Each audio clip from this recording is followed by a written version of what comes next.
रात के 9 बज रहे थे। रीमा और उसकी बेटी नंदिनी अनन्या को घूर रही थी और अनन्या उनकी आंखों में देखकर डर से कांप रही थी। रीमा ने चिल्लाकर कहा, तुम्हारी हिम्मत कैसे हुई मेरे ही घर में ऐसा कुछ करने की? 4 दिन भी नहीं हुए तुम्हें आए हुए और खुद को मालकिन समझने लगी हो। आने दो मेरे बेटे को। तुम्हारे हाथ पैर तोड़ने के लिए नहीं कहा तो मेरा नाम भी रीमा नहीं। आज ऐसा क्या हुआ था पता नहीं, पर रीमा जितनी निर्दयी थी उतनी ही निर्दयी उसने अपने बेटे आर्यन को बना दिया था। हर नई दुल्हन अपने पति के घर आने का इंतज़ार करती है, पर अनन्या तो अपने पति का चेहरा तक नहीं देखती थी, क्योंकि वो अपने पति से बहुत डरती थी। मन ही मन वो भगवान का जाप कर रही थी कि उसका पति आज घर पर आए ही नहीं। पर जब तक उसका पति घर पर ना आ जाए तब तक उसकी सास उसे खाना खाने नहीं देगी।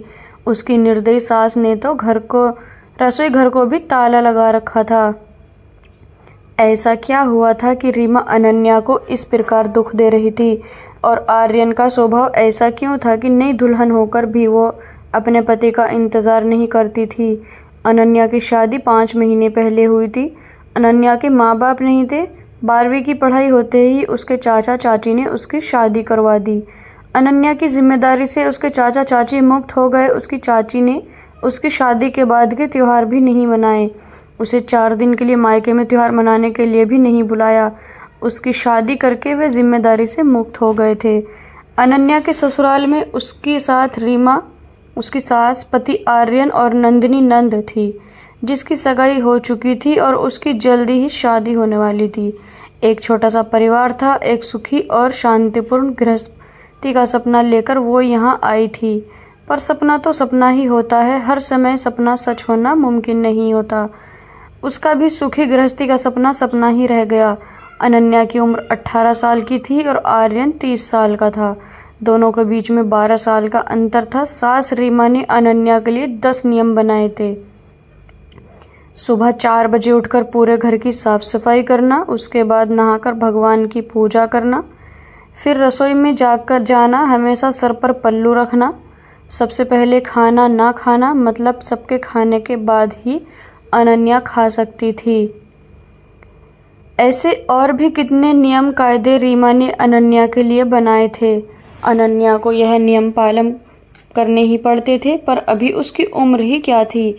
अगर भूल से भी उससे कोई गलती हो जाती तो उसका पति या उसकी सास या फिर उसकी नंद उसे सज़ा देते ही देते थे। उसे मारने में भी कोई कमी नहीं रखते थे।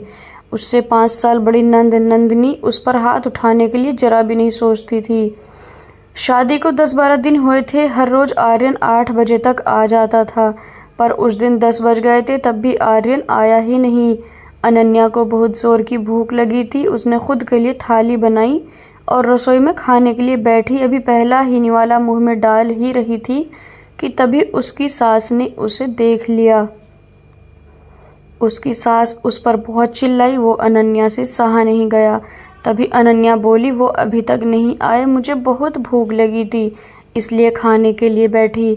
रीमा कुछ बोलने ही वाली थी, तभी नंदिनी आगे आई और अनन्या को चांटा मार दिया। तुम्हारी हिम्मत कैसे हुई मेरी माँ के सामने बोलने की? तुम्हारे घर में क्या तुम्हें खाना नहीं मिलता था? मेरा भाई तुम्हारा पति है, उसकी राह नहीं देख सकती क्या? अरे औरतें अपने पति के लिए क्या कुछ नहीं करती है। उतने में रीमा बोली, रहने दे नंदिनी, क्यों इसको संस्कार सिखा रही है?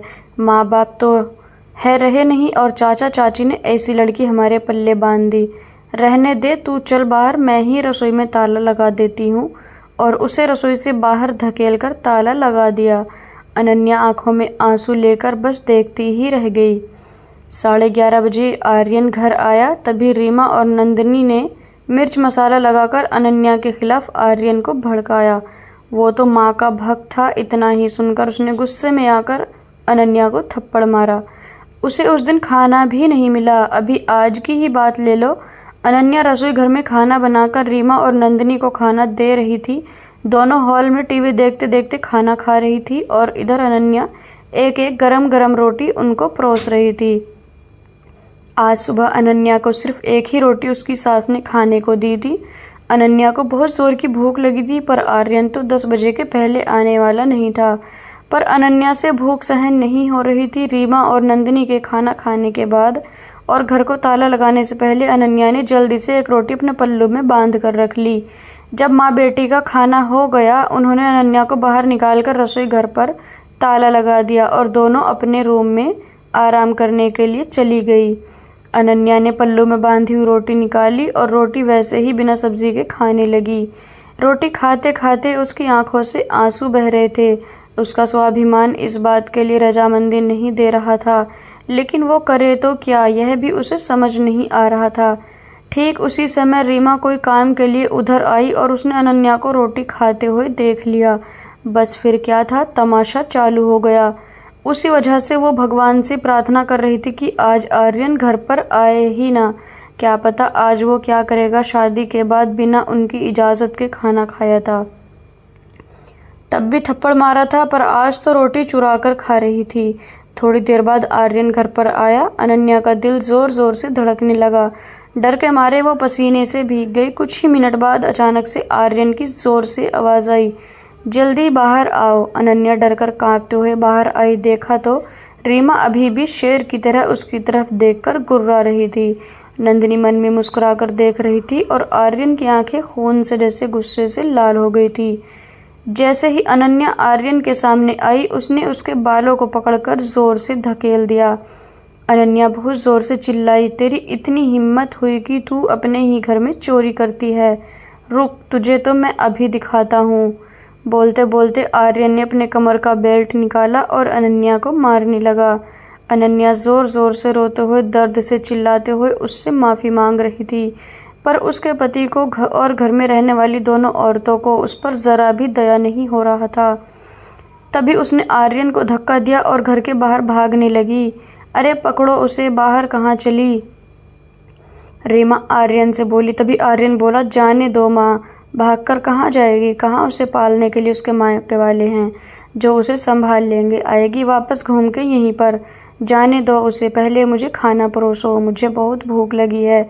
आर्यन का बोलना सुनकर रीमा ने आर्यन को खाना दिया और आज भी सभी खाने के लिए बैठे, पर अनन्या की याद किसी को भी नहीं आई। थोड़ी देर बाद अनन्या घर में आई। उसे देखकर तीनों राक्षस जैसे हंसते हंसते उसके सामने खड़े हुए। आ गई क्या वापस महारानी? क्या हुआ, मायके वालों ने घर में नहीं लिया?